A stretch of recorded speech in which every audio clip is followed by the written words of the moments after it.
जय हिंद दोस्तों, study with गौरव में आपका स्वागत है। आज हम बच्चे पढ़ने वाले हैं फिजिक्स का टॉपिक, और जो कि बहुत ही इंपॉर्टेंट है और बहुत ही इंटरेस्टिंग रहने वाला है आपके लिए ये सेशन। और आज हम बच्चे पढ़ेंगे एक्सीलरेशन ड्यू टू ग्रेविटी के ऊपर। आज हम क्या चीजें पढ़ेंगे? एक्सीलरेशन ड्यू टू ग्रेविटी पढ़ेंगे।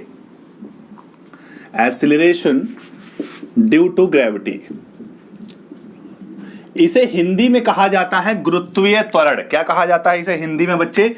इसे हिंदी में कहा जाता है गुरुत्वीय त्वरण। गुरुत्वीय त्वरण कहा जाता है, ठीक है। एक्सीलरेशन ड्यू टू ग्रेविटी, या फिर इसको हिंदी में कहते हैं बच्चे गुरुत्वीय त्वरण, ठीक है। अब हम बात करते हैं कि गुरुत्वीय त्वरण क्या होता है, लेकिन गुरुत्वीय त्वरण को समझने से पहले आपको त्वरण का मतलब या एक्सीलरेशन का मतलब समझ में आना चाहिए, ठीक है। अगर आपको वही नहीं पता तो आप गुरुत्वीय त्वरण या एक्सीलरेशन ड्यू टू ग्रेविटी कैसे समझेंगे? तो गुरुत्वीय त्वरण को मैं आपके नॉलेज के लिए बता दूं, इसको बच्चे डिनोट करते हैं स्मॉल जी से। किससे डिनोट करते हैं बच्चे? स्मॉल जी से डिनोट करते हैं। लेकिन जैसा कि मैंने आपको बताया कि मैं पहले आपको जो कॉन्सेप्ट है वो क्लियर कराऊंगा एक्सीलरेशन का, त्वरण का, और फिर हम मूव करेंगे किस पर? गुरुत्वीय त्वरण पर, ठीक है। तो देखते हैं भाई, लेट अस सी। तो जो एक्सीलरेशन होता है, एक्सीलरेशन को ए से डिनोट करते हैं, स्मॉल ए से डिनोट करते हैं। और स्मॉल ए बराबर क्या होता है? Change in velocity. क्या होता है बच्चे? Change in velocity. हिंदी में आप लिख सकते हो इसे वेग में परिवर्तन, और बटे में टाइम। बटे में क्या? टाइम या फिर समय, ठीक है। ये बात आप समझ गए, ठीक है। तो एक्सीलरेशन बराबर क्या होता है? वेग में परिवर्तन बटे में समय। इसका अगर मैं बच्चे फॉर्मूला लिखूं, वैसे तो मैंने ये टॉपिक पढ़ा रखा है, आपको एलोबरेट करके इसके बारे में काफी कुछ बता रखा है। आप वीडियो जाके देख सकते हैं, प्लेलिस्ट बना रखी है पूरी। बाकी मैं डिस्क्रिप्शन में भी इसका लिंक डाल दूंगा इस वीडियो का, ठीक है। बाकी आप और एक बार और मैं आपको बता देता हूं, कोई नया व्यूअर होगा अगर तो वो देख लेगा इस चीज को। तो ए बराबर क्या होगा भाई? v minus u by t. A बराबर क्या होगा? v minus u by t. और v क्या यहां पर? फाइनल वेलोसिटी है बच्चे। v क्या है? Final velocity. u क्या है? Initial velocity. और t क्या है बच्चे? समय, ठीक है। मैंने आपको कई बार आपको बता रखा और एक कॉन्सेप्ट आपका क्लियर करा रखा है कि जो नीचे वाली वैल्यू होती है ना, कोई भी फॉर्मूला पढ़ो आप पूरे फिजिक्स में या मैथ में, जो बच्चे डिनोमिनेटर होता है, हर होता है, नीचे वाली जो वैल्यू होती है वो हमेशा यूनिट वैल्यू को शो करेगी, एकांक मान को शो करेगी। जैसे अभी मैं एक चीज से आपका डाउट क्लियर करता हूं। जैसे बच्चे स्पीड है, स्पीड बराबर क्या होता है? स्पीड बराबर डिस्टेंस अपॉन टाइम होता है। सबको पता होगा ये फॉर्मूला, डिस्टेंस अपॉन टाइम होता है। और स्पीड का मात्रक क्या होगा? या तो आप किलोमीटर पर आवर में लिखोगे, या फिर आप क्या लिखोगे? मीटर पर सेकंड में लिखोगे। जैसे अगर कोई स्पीड बच्चे 50 किलोमीटर पर आवर लिखी है, कैसा क्या लिखी है भाई? 50 किलोमीटर पर आवर लिखी है, तो इसका मतलब क्या हुआ कि ये 1 घंटे में कितना दूरी तय करेगी? 50 किलोमीटर की दूरी तय करेगी। ये बात याद रखना। कोई भी स्पीड बच्चे क्या लिखी है? 50 किलोमीटर पर आवर लिखी है, तो इसका क्या मतलब हुआ कि 1 घंटे में कितनी दूरी तय करेगी बच्चे? 50 किलोमीटर की दूरी तय करेगी। अगर कोई स्पीड बच्चे 10 किलोमीटर पर आवर लिखी है, तो इसका मतलब क्या हुआ कि ये 1 घंटे में बच्चे 10 किलोमीटर की दूरी क्या करेगी बच्चे? तय करेगी। 1 घंटे में कितनी दूरी तय करेगी? 10 किलोमीटर की दूरी ये तय करेगी, ठीक है। तो इसका मतलब क्या देख रहे हैं आप? वैल्यू कितनी बड़ी भी बढ़ा दो, आप स्पीड की वैल्यू 50 लिख दो, 100 लिख दो, 1000 लिख दो, वैल्यू बच्चे कितनी भी बढ़ा दो, लेकिन जो टाइम है यहां पर वो 1 घंटे से आप उस चीज को कंपेयर कर रहे हो। आप उसको कंपेयर किस चीज से कर रहे हो? 1 घंटे से ही कर रहे हो ना। मतलब जो नीचे वाली वैल्यू होती है हमेशा क्या शो करती है? ये हमेशा शो करती है यूनिट वैल्यू को। क्या शो करेगी? हमेशा यूनिट वैल्यू को शो करेगी, ठीक है। तो इसका डेफिनेशन क्या होगा स्पीड का? एकांक समय में तय की गई दूरी क्या कहलाएगा? स्पीड कहलाएगी, ठीक है। Distance cover per unit time is called speed, एकांक समय में। तो इसी प्रकार से एक्सीलरेशन का क्या डेफिनेशन होगा? अब मैं इसको रफ कर रहा हूं, स्पीड वाला कॉन्सेप्ट, क्योंकि मुझे स्पीड नहीं पढ़ाना आपको, तो मैं स्पीड वाला रफ कर देता हूं बच्चे। ये अब बच्चे बात हम कर रहे हैं कि एक्सीलरेशन का डेफिनेशन क्या होगा? तो एक्सीलरेशन का डेफिनेशन क्या होगा भाई? एकांक समय में वेग में परिवर्तन ही क्या कहलाता है? त्वरण कहलाता है, ठीक है। यूनिट टाइम में जितना वेलोसिटी में चेंज होगा उसी को हम क्या कहेंगे? त्वरण कहेंगे। चेंज होगा, याद रखना, चेंज होगा। अब जब भी हम चेंज की बात करते हैं, परिवर्तन की बात करते हैं, तो परिवर्तन बच्चे नेगेटिव भी हो सकता है और पॉजिटिव भी हो सकता है। नॉर्मल सी बात है। अरे भाई जिंदगी में जो परिवर्तन आते हैं आपके नेगेटिव रूप से भी आते हैं और पॉजिटिव रूप से आते हैं, ठीक है। कोई आपको छोड़ के चला गया तो आप समझते हो नेगेटिव परिवर्तन है, ठीक है, और अगर कोई मिल गया तो आप क्या समझते हो भाई, पॉजिटिव परिवर्तन है, ठीक। तो इस तरीके से जो परिवर्तन है हमारे जिंदगी में किसी रूप से आ सकते हैं। फिजिक्स जो आप कभी भी पढ़ो तो उसे जिंदगी से रिलेट करके पढ़ो, बहुत ही मजा आएगा फिजिक्स को पढ़ने में, ठीक है। और फिजिक्स जिंदगी ही है, ठीक है। अगर आपका फिजिक्स में मन लगता है पढ़ने में तो वो आपकी जिंदगी को बहुत ही स्मूथ बना लेता है, ठीक है। आप चीजों को आसानी से समझ सकते हो, जिंदगी की टेक्निकल चीजों को आसानी से हैंडल कर सकते हो। ये मेरी बात दिमाग में बिठाना हमेशा, ठीक है भाई। तो हम बात जो कर रहे हैं यहां पर, हम जो बच्चे यहां पे बात कर रहे हैं वो एसिलेशन की कर रहे हैं। तो अब मैंने क्या कहा, एसिलेशन की डेफिनेशन क्या होगी कि एकांक समय में, मैं हिंदी में लिख देता हूं और इंग्लिश में बोल भी दूंगा, एकांक समय में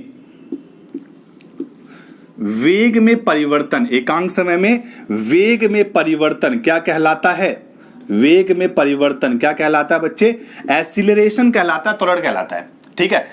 change in velocity per unit time, change in velocity per unit time called acceleration, ये बात याद रखनी है आपको, ठीक है। अब मैंने क्या बोला कि जो परिवर्तन होगा, मैंने क्या बोला बच्चे, जो परिवर्तन होगा वो पॉजिटिव भी हो सकता है, नेगेटिव भी हो सकता है। तो परिवर्तन जो है वो पॉजिटिव भी हो सकता है और नेगेटिव भी हो सकता है, ठीक है। तो मतलब अगर एसिलरेशन पॉजिटिव है तो वेग में परिवर्तन क्या होगा, बढ़ेगा, मतलब एकांक समय में जितना वेग बढ़ गया उसी को त्वरण कहेंगे जब पॉजिटिव एसिलरेशन होगा। और जब नेगेटिव एसिलरेशन होगा तो इसका मतलब क्या हुआ, एकांक समय में जितना वेग घट गया उसी को हम क्या कहेंगे, नेगेटिव एसिलरेशन कह देंगे, ठीक है। जैसे मैं कुछ एग्जांपल से आपको चीजें बताता हूं। जैसे एसिलरेशन की वैल्यू लिखिए 2 मीटर पर सेकंड स्क्वायर, कितना लिखा है, 2 मीटर पर सेकंड स्क्वायर लिखा है, ठीक है। तो ये पॉजिटिव में लिखा है, ठीक। अगर सिंपल 2 लिखा तो आप समझ सकते हैं पॉजिटिव होगा, बाकी पॉजिटिव साइन लिखा हो या ना लिखा हो एक ही बात है। तो इसका मतलब ये है, इस वैल्यू का मतलब बच्चे ये है कि हर सेकंड में कितना वेग चेंज हो रहा है, 2 मीटर पर सेकंड चेंज हो रहा है। और चूंकि ये बच्चे पॉजिटिव में है तो पॉजिटिव वे में चेंज हो रहा है, मतलब हर सेकंड में 2 मीटर पर सेकंड वेग क्या हो रहा है, बढ़ रहा है। इसका मतलब है, इस चीज को आपको समझना है। इसका मतलब क्या हुआ, हर सेकंड में 2 मीटर पर सेकंड वेग क्या हो रहा है, इंक्रीज हो रहा है। आगे बात समझ में, जैसे अगर कोई गाड़ी बच्चे 10 मीटर पर सेकंड की स्पीड से चल रही है, ठीक है, और 10 मीटर पर सेकंड स्पीड से जब वो चल रही है तो उसका एसिलेशन उस टाइम 2 मीटर पर सेकंड स्क्वायर है। तो 2 सेकंड बाद उसकी स्पीड क्या होगी, तो अगले 1 सेकंड में कितनी हो जाएगी बच्चे, 12 हो जाएगी, क्योंकि अगले 1 सेकंड में उसका स्पीड कितना बढ़ जाएगा, 2 मीटर बढ़ जाएगा ना, क्योंकि पॉजिटिव में मैंने बोला है। तो 2 मीटर बढ़ जाएगा तो कितना हो जाएगा, 12 मीटर, और अगले 1 सेकंड में कितनी होगी, 14 मीटर पर सेकंड, ठीक है। तो इस तरीके से आप क्वेश्चन को दिमाग में हैंडल कर सकते हो। बाकी आप इसको फॉर्मूले से भी कर सकते हो। जैसे फॉर्मूले से मैं आपको बताता हूं कि कोई भी गाड़ी है, उसकी जो वेलोसिटी है बच्चे कितना, 10 मीटर पर सेकंड, ठीक है, और उसका जो त्वरण है कितना है, 2 मीटर पर सेकंड स्क्वायर, और टाइम दे रखा है कि 2 सेकंड बाद उसका वेग कितना होगा, ये दे रखा है, 2 सेकंड बाद उसका वेग कितना होगा। तो यहां पे v को क्या मानोगे, u मानोगे, इनिशियल वेलोसिटी मानोगे, ठीक है। अब देखो भाई, इसको अगर हम फॉर्मूले से करेंगे मतलब फाइनल वेलोसिटी निकालना है तो फर्स्ट इक्वेशन लगा दो, v बराबर u प्लस ए टी, ये फर्स्ट इक्वेशन लगा दी हमने, ठीक है। अब u की वैल्यू कितनी है, 10, u की वैल्यू कितनी है बच्चे, 10 प्लस a कितना है, 2, और फिर t कितना है, 2, तो 2 दूना 4 और 10 प्लस 10 कितना हो जाएगा, 14 मीटर पर सेकंड आ जाएगा। और अगर आपको दिमाग में निकाल तो कैसे निकालोगे, मैंने बताया कि एसिलेशन कितना है, 2 मीटर पर सेकंड स्क्वायर, ठीक है, पॉजिटिव में चूंकि, और वेलोसिटी कितनी है, 10 मीटर। तो अब इस एसिलेशन का मतलब क्या है, इस एसिलेशन का ये मतलब हुआ ना कि हर सेकंड में 2 मीटर पर सेकंड जो वेलोसिटी है उसकी क्या हो रही, इंक्रीज होगी। तो 1 सेकंड में 2 बढ़ गई और उससे 1 सेकंड में फिर से 2 बढ़ गई, तो टोटल 4 होगी ना, तो 10 में 4 जोड़ दोगे तो कितना हो जाएगा, 14। तो इस तरीके से आप दिमाग में भी अपने कॉन्सेप्ट को क्लियर कर सकते हो, ठीक है। मैं बस यही बताना चाह रहा हूं कि जो नीचे वाली वैल्यू होती है वो हमेशा यूनिट वैल्यू को शो करती है, ठीक है। अगर बच्चे एसिलेशन प्लस में दिया है तो आप वेलोसिटी को बढ़ा दो, जितने टाइम बाद पूछा है, 10 सेकंड बाद पूछा है तो उतना ही 10 से मल्टीप्लाई करके उसको इंक्रीज कर दो, ठीक है। और अगर एसिलेशन आपका नेगेटिव है तो उतना ही आप डिक्रीज कर दो, ठीक है, तो क्योंकि परिवर्तन उस टाइम नेगेटिव में होगा ना, तो ये चीज मैं आपको समझाना चाह रहा था। एक्सेलरेशन का ये कॉन्सेप्ट था, तो आशा करता हूं आपको ये कॉन्सेप्ट समझ में आया होगा। अब मैं समझाऊंगा एक्सेलरेशन ड्यू टू ग्रेविटी। ठीक है, अब आपको चीजें बहुत ही स्मूथली क्लियर हो जाएंगी अगर ये चीज क्लियर हो गई होगी तो। ठीक है, नहीं हो गई तो दोबारा इस वीडियो को रिकैप करके देख सकते हैं। इस चीज को अपना एक बार स्क्रीनशॉट ले लें और फिर मैं चीजों को जी से लेकर चलता हूं, तो टेक योर टाइम।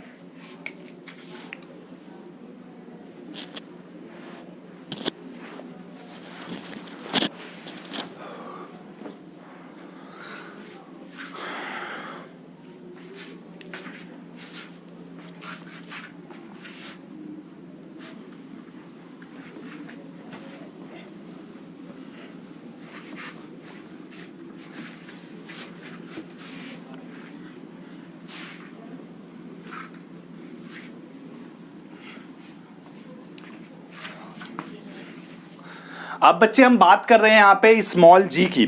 ठीक है, अब देखो भाई स्मॉल जी क्या होता है। स्मॉल जी का मतलब भी एक्सेलरेशन है, लेकिन ये वो एक्सेलरेशन है जो ग्रेविटी की वजह से उत्पन्न हो रहा हो। ठीक है, तो जो एक्सेलरेशन बच्चे ग्रेविटी की वजह से उत्पन्न होता है उसे हम क्या कहते हैं, एक्सेलरेशन ड्यू टू ग्रेविटी, या स्मॉल जी से इसको डिनोट करते हैं। ठीक है, तो स्मॉल जी की वैल्यू जो होती है वो अर्थ पर अलग होगी, मून पर अलग होगी, सबकी अलग अलग, क्योंकि हर प्लेनेट की जो ग्रेविटी है वो अलग अलग है। ठीक है, तो देखते हैं भाई इसका कॉन्सेप्ट क्या है। डेफिनेशन क्या होगी, जो त्वरण गुरुत्वाकर्षण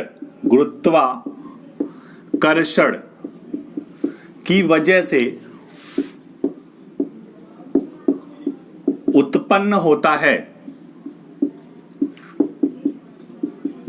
ठीक है, उसे हम क्या कहते हैं भाई, एक्सेलरेशन ड्यू टू ग्रेविटी, या फिर स्मॉल जी कहते हैं। ठीक है भाई, ये बात आगे समझ में। तो हम बात अभी फिलहाल अर्थ के ग्रेविटी की कर रहे हैं, एक्सेलरेशन ड्यू टू ग्रेविटी। तो बच्चे अर्थ पर जो इसकी वैल्यू होती है पृथ्वी पर, वो सबको पता होगा 9.8 मीटर पर सेकंड स्क्वायर होता है। कितना होता है, 9.8 मीटर पर सेकंड स्क्वायर। ठीक है, ये वैल्यू होती है। अब ये वैल्यू पॉजिटिव भी हो सकते हैं, नेगेटिव भी। हमेशा याद रखना कि अगर कोई वस्तु बच्चे ऊपर की दिशा में मूव कर रही है, ऊपर की दिशा में जा रही है, मतलब ग्रेविटी के विपरीत जा रही है। अरे भाई ग्रेविटी तो नीचे की दिशा में लगती है ना, तो ग्रेविटी के विपरीत अगर कोई वस्तु जा रही है बच्चे, तो इस कंडीशन में जी की वैल्यू हम हमेशा क्या लेंगे, नेगेटिव लेंगे, -9.8 मीटर पर सेकंड स्क्वायर लोगे।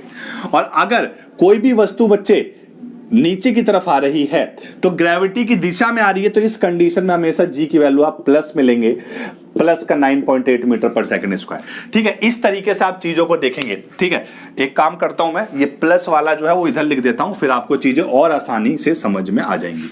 ठीक है, तो अगर वस्तु बच्चे नीचे आ रही है, नीचे की तरफ आ रही है, तो हम वैल्यू क्या लेंगे, प्लस का 9.8 मीटर पर सेकंड, और वस्तु ऊपर जा रही है तो हम वैल्यू लेंगे माइनस का 9.8 मीटर पर सेकंड स्क्वायर। ठीक है, अब मैं बात कर रहा हूं कि इसका मतलब क्या है, 9.8 मीटर पर सेकंड स्क्वायर का मतलब क्या है। मैंने अभी बताया है, तो ये एक्सेलरेशन है ना, इसकी वैल्यू फिक्स क्यों है, इसकी वैल्यू फिक्स इसलिए क्योंकि अर्थ की बात हो रही है, और अर्थ की सारी चीजें कांस्टेंट होती है, मास कांस्टेंट और उसकी डेंसिटी कांस्टेंट है, मैग्नेटिक फील्ड कांस्टेंट, सब कुछ वहां पे कांस्टेंट है, और जो ग्रेविटेशन फोर्स की वैल्यू वो एक कांस्टेंट वैल्यू है। इस वजह से एक इसका एक पर्टिकुलर आप एक्सेलरेशन निकाल पाए। मैं आगे जब ग्रेविटेशन आपको पढ़ाऊंगा तो बताऊंगा कि स्मॉल जी की वैल्यू कैसे निकाली जाती है, ये भी चीज हम आपका कॉन्सेप्ट आपका क्लियर करेंगे।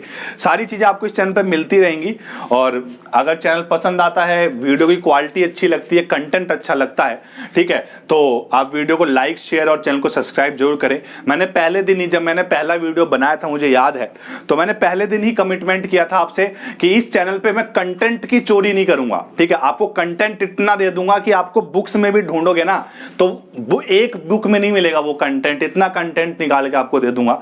ठीक है, तो आप इससे जुड़े रहे, आपको 101% फायदा मिलेगा इस चीज से। तो हम बात यहां पर कर रहे हैं बच्चे कि प्लस 9.8 मीटर पर सेकंड स्क्वायर का क्या मतलब है। ठीक है, तो जैसा कि अभी मैंने बताया था कि एक्सेलरेशन का मतलब होता है एकांक समय में जितना वेग में परिवर्तन होता है। तो इसका क्या मतलब हुआ, इसका यह मतलब हुआ कि हर सेकंड में कितना वेग चेंज होगा, 9.8 मीटर पर सेकंड वेग क्या हो जाएगा, चेंज हो जाएगा। चूंकि बच्चे ये एक्सेलरेशन पॉजिटिव में है, तो इसका मतलब हुआ कि हर सेकंड में वेग जो होगा 9.8 मीटर पर सेकंड बढ़ेगा हर सेकंड में। और इस वाले जी का मतलब हुआ कि हर सेकंड में, इस वाले जी का क्या मतलब हुआ कि हर सेकंड में 9.8 मीटर पर सेकंड वेग क्या होगा, कम होगा, क्योंकि g की वैल्यू यहां पर नेगेटिव में है। और g की वैल्यू नेगेटिव कब लेते हैं, जब वस्तु नीचे से ऊपर फेंकी जाती है, और g की वैल्यू पॉजिटिव कब लेते हैं, जब ऊपर से नीचे की तरफ आती है, मतलब ग्रेविटी की दिशा में आती है।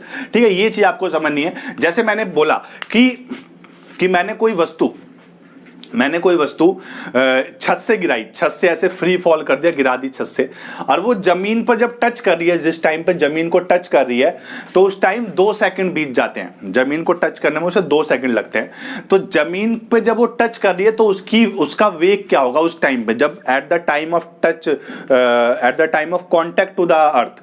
ठीक है, जब वो अर्थ को कॉन्टैक्ट कर रही है वो वस्तु 2 सेकंड बाद, तो उसका वेग उस टाइम क्या होगा। ठीक है, तो जब हम वस्तु को यहां पे फ्री फॉल करेंगे, ध्यान से सुनो, फ्री फॉल करेंगे तो यहां पे जब छोड़, तो इस पॉइंट पे तो 0 होगी ना। अरे भाई, इस पॉइंट पर जो वस्तु का वेग होगा 0 होगा। जैसे ही हम छोड़ेंगे तो वस्तु का वेग बढ़ना स्टार्ट होगा। क्यों? क्योंकि उस पर g लगेगा, और पॉजिटिव वे में लगेगी, ऊपर से नीचे की तरफ आ रही है तो पॉजिटिव वैल्यू लगेगी। ठीक है, इतनी बात आपको समझ गए। ठीक, तो हमारे पास जो टाइम दे रखा है, मैं एग्जांपल बता रहा हूं, तो जहां से कोई वस्तु छोड़ी और यहां पे आई, वो यहां पे टच करती है, और यहां पे टच करने पे उसके लिए t बराबर 2 सेकंड आ गया। तो आपको बताना है कि इस पॉइंट पर v की वैल्यू क्या होगी, ये वैल्यू आपको बतानी है। तो बच्चे 1 सेकंड बाद आपको बताना, अब यहां पे बच्चे g लगेगा ना, आपको एक तरह से एक्सीलरेशन दे रखा है, g की वैल्यू दे रखी है, g की वैल्यू कितनी होगी, 9.8 मीटर पर सेकंड स्क्वायर। तो इसका मतलब क्या हुआ, इसका सिंपल सा मतलब हुआ ना कि अगले सेकंड, जब 1 सेकंड हो जाएगा इस वस्तु का मूव करने में, तो 1 सेकंड में कितना परिवर्तन हो जाएगा वेग में, 0 से 9.8 वेग हो जाएगा ना उसका। अगले सेकंड में उसका वेग बच्चे कितना हो जाएगा, 0 से 9.8 मीटर पर सेकंड स्क्वायर हो जाएगा, पर सेकंड हो जाएगा, सॉरी। ठीक है, और उससे नेक्स्ट सेकंड मतलब दूसरे सेकंड में उसका वेग कितना हो जाएगा, इतना और बढ़ जाएगा, क्योंकि हर सेकंड में 9.8 बढ़ेगा। मैंने क्या बताया, हर सेकंड में जितना चेंज होगा, तो हर सेकंड में कितना चेंज होगा, 9.8। क्योंकि g की वैल्यू पॉजिटिव तो ऐड करेंगे, और g की वैल्यू अगर नेगेटिव होगी तो माइनस करते जाएंगे हर सेकंड में 9.8। ये बात आगे समझ में। ठीक है, तो हम इसको ऐड कर देंगे, तो 8 8 16 हो गया, और ये कितना हो गया, 9 9 18 19, तो आपका आंसर क्या हो जाएगा, 19.6 मीटर पर सेकंड। मतलब जब वस्तु जमीन को टच करेगी तो उस टाइम वैल्यू कितनी होगी, 19.6 मीटर पर सेकंड। तो ये कॉन्सेप्ट आप इसको फॉर्मूले से भी कर सकते हो, v बराबर u प्लस at, उससे आप कर सकते हो, क्योंकि यहां पे u 0 होगा, है ना, और v बराबर u तो 0 होगा क्योंकि स्टार्टिंग में, और a की जगह g यूज कर